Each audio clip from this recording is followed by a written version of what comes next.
விதை போல மறைவாக வாழ்ந்தவன் இன்றுதான் மத யானை போல் வருகிறார். அடையாளம் தெரியாத உடையோடு திரிந்தவன் படையோடு நடைபயல்கிறார்.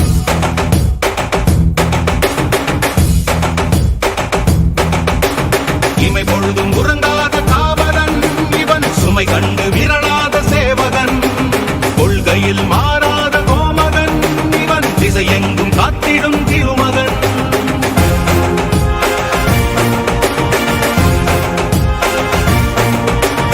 இனி வந்து விழுந்தாலும் இடியாதவன், இடரென்ன வந்தாலும் இடராதவன், பதறாமல் சிதறாமல் அதிராமல் உதிராமல் இருக்கின்ற பணம் பெற்ற